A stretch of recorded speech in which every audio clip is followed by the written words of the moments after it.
As local communities across the nation prepare for a second wave of mass demonstrations this weekend, known as No King's Day 2, organizers are expecting millions to take to the streets.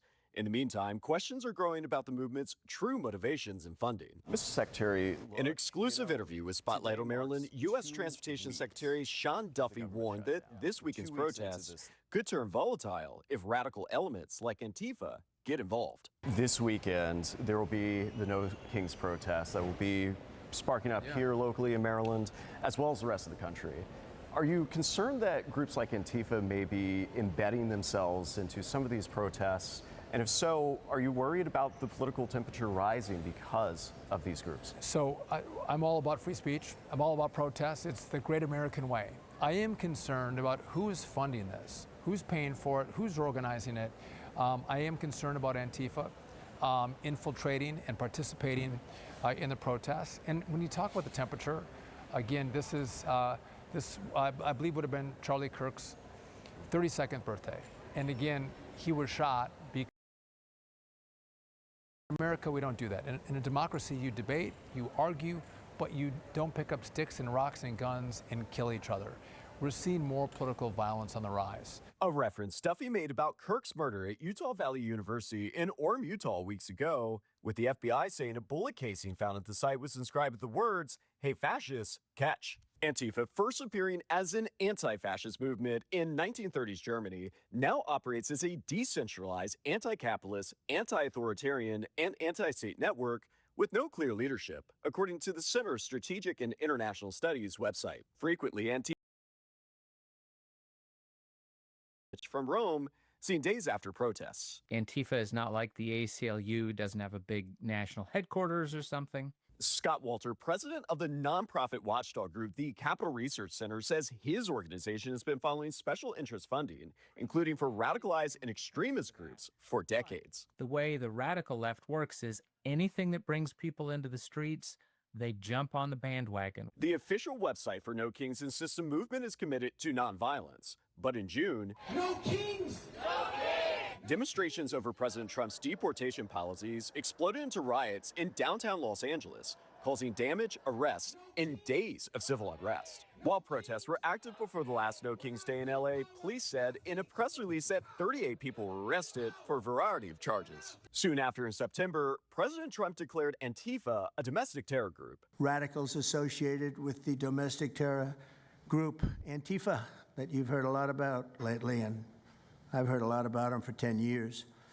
And other far-left extremists have been carrying out a campaign of violence against ICE agents and other officials charged with enforcing federal law. Open Society Foundation, a grant-making organization funded by billionaire George Soros that some have claimed has funded Antifa and violent protests, told our team that these allegations are wrong, saying in part, "We do not pay people to protest or directly train or coordinate protesters," adding all Open Society grantees are required to comply with the law.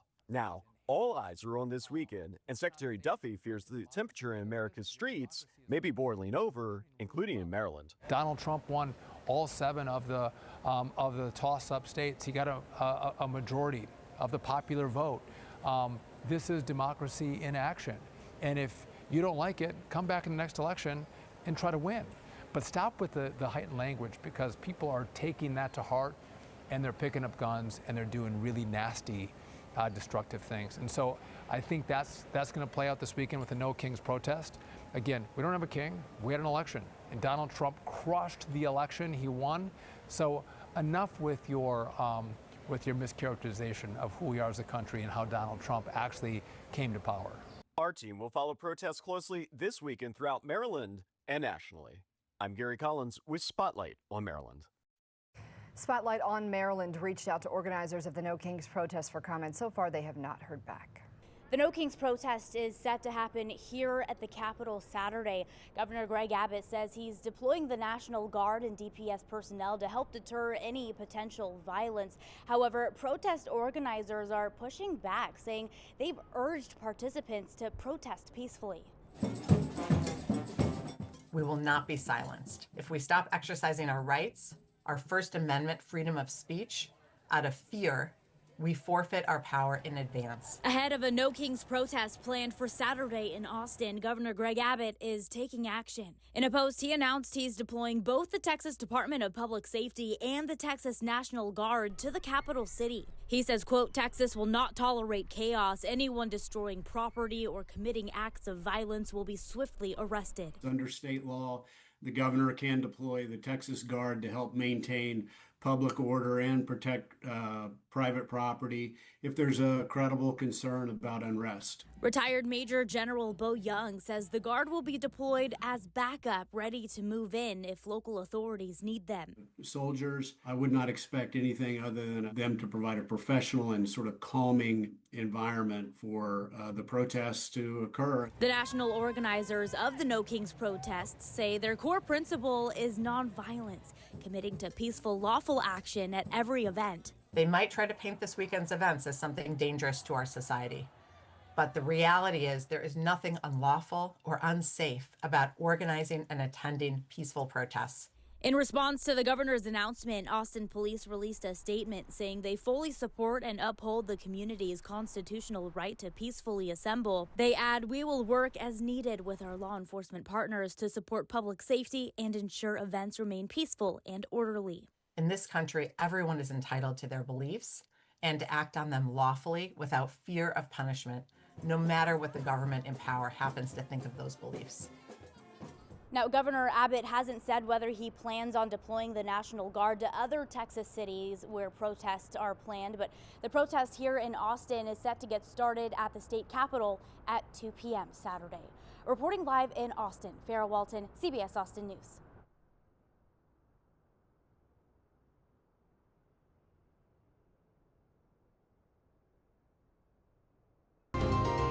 It is now the third week of the government shutdown as the Senate fails to advance the GOP funding bill for the 9th time. Joining us now to discuss is New York Congresswoman Claudia Tenney. Good morning to you, Congresswoman. Thanks for coming on. Good morning, Jan. You know, a lot of lawmakers on Capitol Hill believe that Democrats purposely keeping the government shut down because of the No Kings rallies planned for this weekend. What are you hearing? Does that mean they're going to open it back up after the weekend? I mean, that's what we hear. I think it's a foolish decision. I mean, there's even evidence that some of the Democrats are trying to make this such a big deal that they think it's going to influence the decisions that have been made, and the fact that we have come to a huge compromise to put forward a continuing resolution at Biden level funding. I mean, this is not funding that was created by Democrat or by Republicans. This is Democrat funding that the Democrats have voted on numerous times. You know, and there's been evidence that the Democrats have reached out to organizations that are in the protest industry. You know, they bring paid protesters in, and they've rejected it because it's absurd. You know, the so-called No Kings rally. I mean, let's think about this. What does a king do? They issue edicts. They take away your freedom. And how ironic. What are we doing here? President Trump is actually taken a lot of these needless regulations, whether it's EPA under our great new leader, Lee Zeldin, and others, and given more freedom to Americans, to businesses, so that we can thrive. So what President Trump is doing is the opposite of what a king would do. And the Democrats said nothing in 4 years of the imperial presidency of Joe Biden, mostly under an auto pen. But all the rights taken away from people, cracking down on free speech, trying to interfere with social media and that is what a king does. Trump is doing the opposite. I mean, they're talking about free speech. We're talking about unnecessary regulations, making a more competitive marketplace. That's what freedom is about. That's what our country stands for. Yet they bring in Antifa, and they're celebrating socialists like Zoran Mandami, who are about authoritarianism and restricting the rights of Americans, opposite of what our founders envisioned. And how about what happened yesterday when they were demanding and chanting, some of the Congress members there, for Mike Johnson to swear in Adelita Grijalva from Arizona, swear her in as a congresswoman, yet they want to keep the government closed? Yeah, I mean, this is absurd. It's more performance art, and I think they look kind of silly. Not quite as silly as the, aging hippies riding into an ICE protest nude and on bicycles. I don't know who sat around in a in a group chat and thought of that terrible idea, but that's not persuasive. You know, a lot of these things they're doing are just performative. They're not actually coming to Washington, working with us. And look, and as Republicans, I serve on the Ways and Means Committee. I mean, what we did with the working families tax cuts was incredible, what we've done to help people. But guess what's happening? A lot of these key programs that have been implemented under that bill are not able to operate. And I toured farms and small businesses all this week in my district. They're struggling because they're on a hold with a lot of these key programs. And you know what, Jan, I have the #5 dairy district in the entire Northeast. I also have the number 1 ag district in the Northeast. And this is hurting our farmers. It's hurting our business owners. It's hurting the people that want to actually, build and invest in our communities under many of these great provisions, under low-income housing, the new markets tax credit, which I sponsored all in this bill. These are things that are getting hurt. And I will say one good thing. Yesterday, I ran into a couple of veterans and people serving.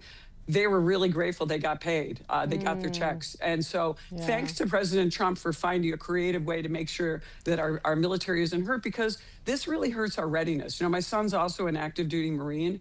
This hurts our readiness. This is a signal to our allies that we're not serious, that we're not going to continue to make sure that we provide the very best for our defense and for our security. And this undermines all of that. And yet Chuck Schumer and Hakeem Jeffries, who, by the way, both from New York City, both from New York State, both served in the New York State legislature, I think their leadership is showing that they're very poor and they're setting a very bad tone and weakness for the Democrats going forward. And how long can we sustain this? As you said, thank goodness that we were able to get our service members paid, but that was this time. What about next time? And what do you say to those dairy farmers and those egg farmers in your state?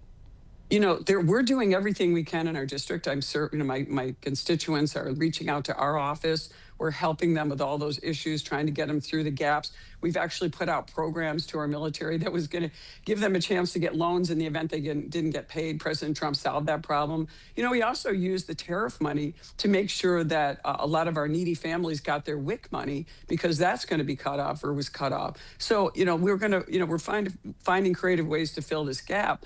But this is not, the shutdown is over their spending levels, not over what the future appropriations are. And so we're looking forward to getting that government underway. Let's get into conference committees where the appropriations bills have already been passed in the House. Let's get together and find out ways that we can actually serve the American people, not continue with these games and this performative art that is going on with the Democrats. It's not persuasive. I can drive by a No Kings rally and honk my horn all day, and they all raise their signs. Obviously, I don't support them, but they think that they're getting somewhere. This is the kind of absurdity of this AstroTurf type protesting. Yeah. Come to Washington, do the work. Don't sit there and protest Mike Johnson when he's not even in his office. There's no one more reasonable and more truly believing in our Constitution and doing the right thing for the American people than people like Mike Johnson, President Trump, Leader Thune. We are really trying to make this happen. We are not going to inflict pain on the American people. That's why we actually passed a continuing resolution to give us more time to work on these issues. All right, New York Congresswoman Claudia Tenney, always a pleasure to have you on. Thanks for joining us this morning. Thanks so much. We appreciate it.